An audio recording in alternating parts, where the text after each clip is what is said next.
Good morning, and what a great morning for Team Kentucky. Today, we continue to announce game-changing, state-changing economic development projects. Over the past 5 days, we will have announced 5 planned economic development projects that could bring thousands of jobs and potentially billions of dollars of new investment to the Commonwealth. These projects are possible because Kentucky was just approved for up to $961 million in federal grants from the Department of Energy.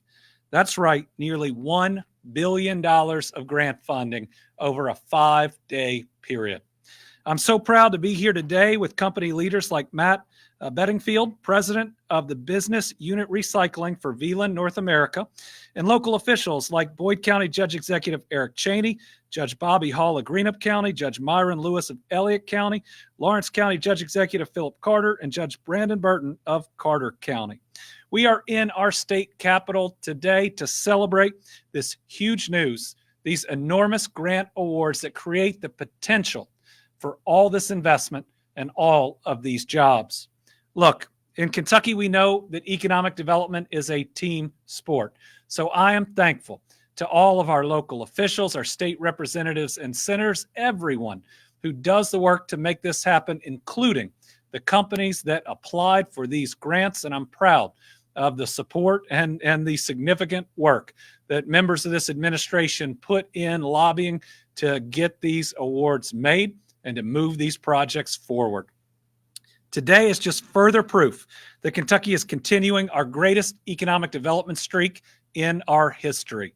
Kentucky is the talk of the nation. In 2022, we ranked number 2 in per capita economic development in the country.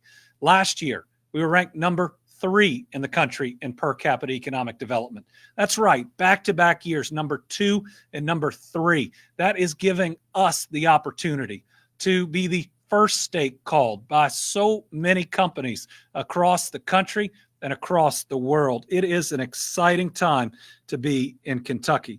You look at even our region.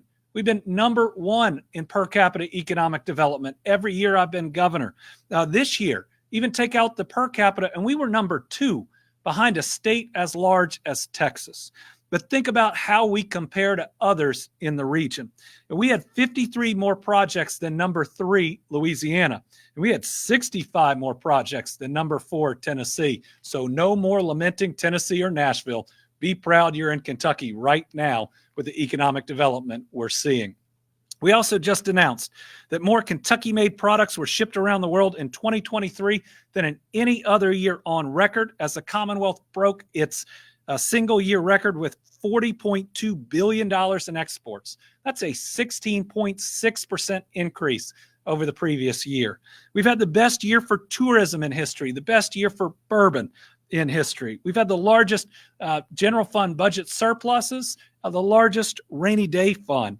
We've had some of the lowest unemployment rates in history, and we've lowered both the income tax and the property tax rate. It is a good time to be a Kentuckian, and today's announcements show we're going to continue to make sure this prosperity reaches every part of the state and reaches every single one of our families with no one left out. When you add it all up, over these last 4+ years before today's news, over 1,000 new location or expansion projects, $30.3 billion of new private sector investment in us. That is a record for any governor 4 or 8 years. So let's get to today's news that we have announced along with the Department of Energy for these great companies. First, Century Aluminum plans to potentially build the first primary aluminum smelter in the United States in 45 years and to build it in northeastern Kentucky.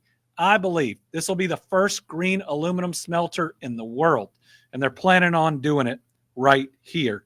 The smelter would be the largest investment on record in eastern Kentucky, we believe.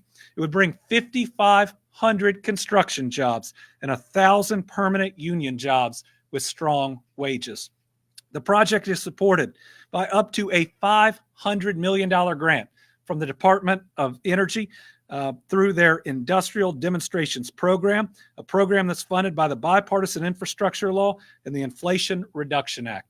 All the funding announced today, by the way, is thanks to these investments. So I want to thank DOE Secretary Jennifer Granholm. I want to thank President Joe Biden. I want to thank Deputy Secretary David Turk, along with so many other individuals who heard our plea and recognize what a game changer this is and how important it is to this region that's lost coal and steel jobs over the decades. Upon completion, the smelter would double the size of the current U.S. primary aluminum industry while avoiding an estimated 75% of emissions from a traditional smelter due to its state-of-the-art, energy-efficient design and use of carbon-free energy. The aluminum produced from this facility will support national defense, electric vehicles, semiconductors, building and construction, and green energy applications.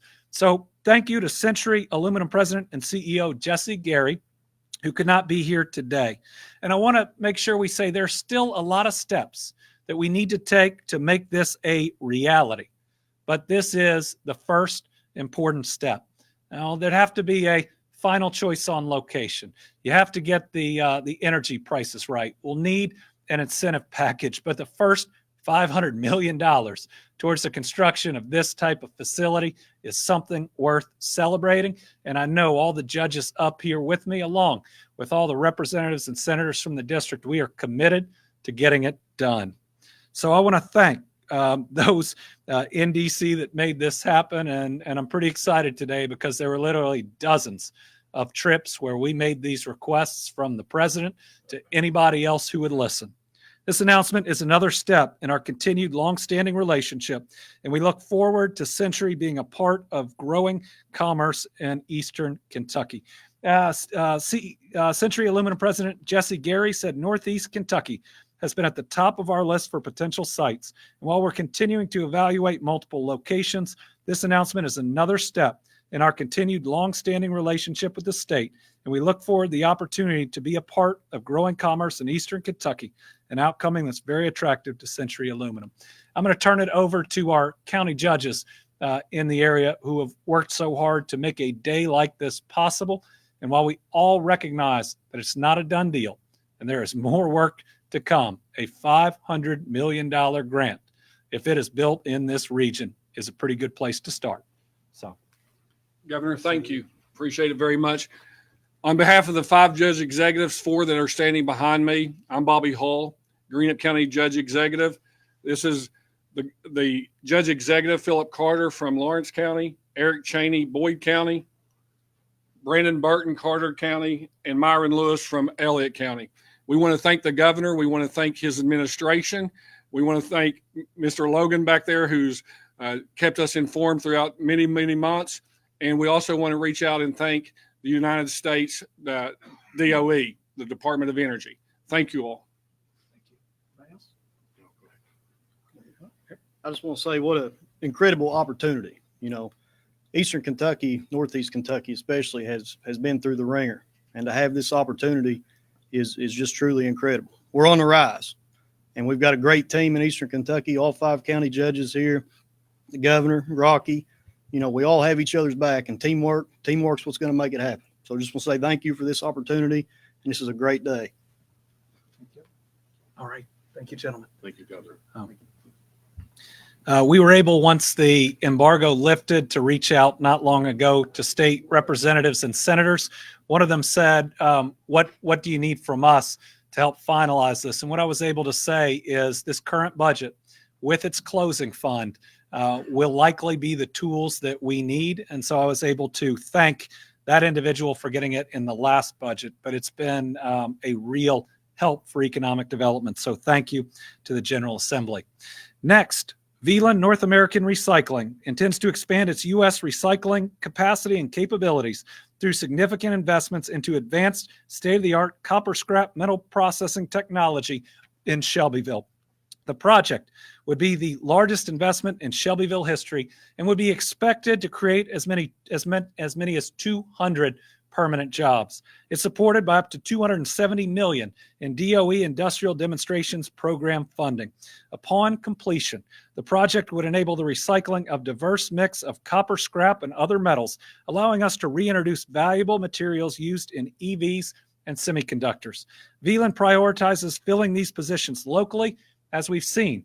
Remember, it was 2021 when Velon announced it was moving its North American headquarters to Kentucky, and it's already filled more than 40 positions with the desire to fill more. It's pretty exciting when a company like this chooses us for their North American headquarters and then sees us as the right potential site to grow its business in such an exciting way. They also have partnerships with Kentucky State University, Simmons College of Kentucky, and other interested educational institutions. So today we have Matt Bedingfield, president of the business unit recycling from Velon North America. He's been a great addition to Kentucky. 10 years in, we're excited to have him and his family. Thank you for spearheading this great potential project. Thank you, Governor. Appreciate the introduction. We at Velon are extremely excited to be selected for the award negotiation process and are looking forward to taking the next steps. As a 200-year-old company, we pride ourselves on sustainability, and our sustainability goals are very well aligned with both the Department of Energy and Kentucky. Specifically, keeping copper scrap domestic, taking that copper scrap and upgrading it to high purity copper to be used in advanced manufacturing products here in the country, such as electric vehicles, semiconductors, etc. And lastly, creating high quality jobs in the local communities where we are. So we're extremely excited. The governor mentioned all the trips they took to Washington to support us. That's why we're here. So I'd like to thank the governor, his administration, Judge Executive Dan Ison, and all the locals in Shelbyville for all the work they've done in making Kentucky an environment where we're encouraged to grow our businesses. So thank you. Thank you. Appreciate it. We both had nice choices of suits today. Thank you to Matt and everybody from Velon. What an amazing company. What an important part of our metals industry here in Kentucky.